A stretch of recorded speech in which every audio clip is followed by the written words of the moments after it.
mean, they're everywhere. Everywhere you go, there's pre-workouts or energy drinks or whatever. One woman is warning others to be cautious of pre-workout drinks after she says her husband ended up in a coma because of them. All I know is that we have been hearing more and more of people that have been having heart problems because of it. Daphne says her husband Kevin grab an energy drink on his way out the door, on his way to work. But one day, Cassandra says her husband John came home from work gasping for air, then went into cardiac arrest. Cassandra spoke with the head of cardiology to discuss his heart. He told me that, people that are drinking these drinks are literally playing Russian roulette with their lives. Cassandra's husband died after suffering brain on a vacation with a friend's family and spent the day walking the shores while reportedly consuming energy drinks. I'm never drinking. Shortly after, Lana had a heart attack which took her life. Stardust. Energy drinks have become one of the fastest growing products in the global drinks market due to a rise in the consumer focus on fitness and health. It's my opinion that long-term usage of these products will only lead to negative consequences. In 2017, the global energy drinks market stood at a whopping $55 billion.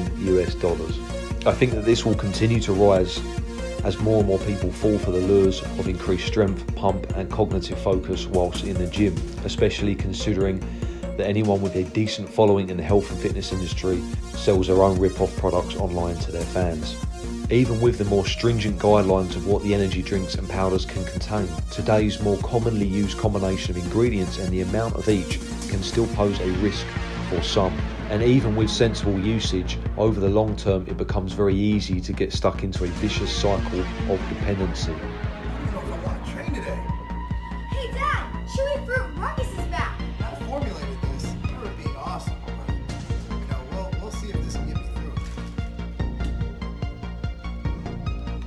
Delicious. Ruckus! Ruckus! Ruckus! Ruckus! Ruckus! Ruckus! Come on. Yes, on the right. Die!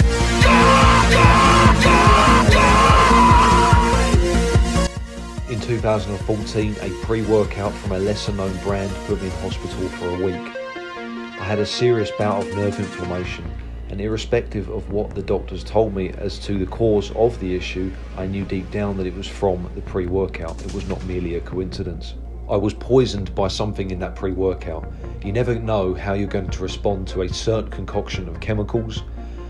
I was affected in a way that I would have never thought possible by something that was so readily available. Even considering that I use these products along with black coffee very sparingly, I knew deep down that I was dependent on the pre-workout and caffeine to be able to train at the intensity that I expected of myself. That's the main issue I have with pre-workouts. Once you set that bar with a pre-workout or highly caffeinated substance, then it's very hard to meet that expectation without that substance. This product costs twice as much to make as the leading competitor in pre-workouts. Not. Oh God. Useless fucking pieces of shit. The packaging for pre-workouts and energy drinks are colourful and attractive, and I think it's hard for a lot of people to resist the temptation of these products and the promise of improved performance both mentally and physically. Even a product as widely used as coffee has its own risks, both short-term and long-term, which I don't think people are aware of. Unfortunately, many regular coffee drinkers are completely dependent on the stimulant to perform at the level they expect of themselves and to keep up with the blistering pace of modern society. Seemingly for many, tasks as easy as getting out of bed require a dose of caffeine. Over time, the tolerance to caffeine increases and the coffee consumer will need a greater number of cups per day to experience that same energy level. Therefore, they enter into a vicious cycle of varying energy levels. Side effects of caffeine consumption include the following: stomach issues, incontinence, blood pressure, insomnia, indigestion issues, and then the following from withdrawal of caffeine: depression, headaches, low energy, anxiety. There will never be any real mainstream research into caffeine or any restrictions put into place if it was deemed to be unhealthy. Much the same as nicotine and alcohol, it all comes down to money, and it's not in the establishment's interest to reduce our consumption of these products, especially caffeine, given the fact that so many are dependent upon it on a daily basis to get up each day and do what's expected of us. In my opinion, it's just another vice that the populace are hooked upon, a false source of energy, a replacement for a good lifestyle.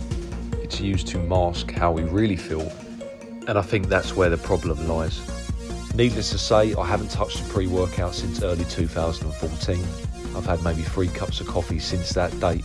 I prefer to listen to the feedback my body gives me, rely on my own energy as opposed to the false energy that caffeine provides.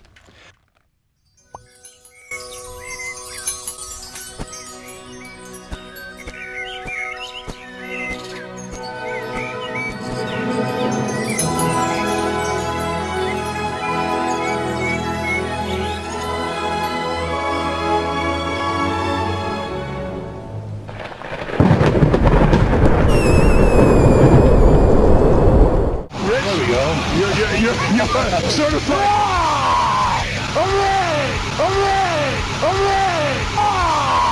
Pre-workout, we start with the base. Core ABC. Core ABC, branch chain. What else I put in here? Core pump. So this is going to be your non-peach mango core fury. Next, core test. So this is taurine, part of our commodities line. HMB, really cool product. Intra's pretty easy. Intra workout. 2 scoops of core ABC. Again, I'm using the Crystal Cosmo right now. Another 5 grams of free-form BCA. Post-workout. This is our new core PWO. So this has a fast-acting weight. 2 other things we add to this: overtraining solution, new product, and then 5 grams of creatine mono. A lot of times we're on pre-workout.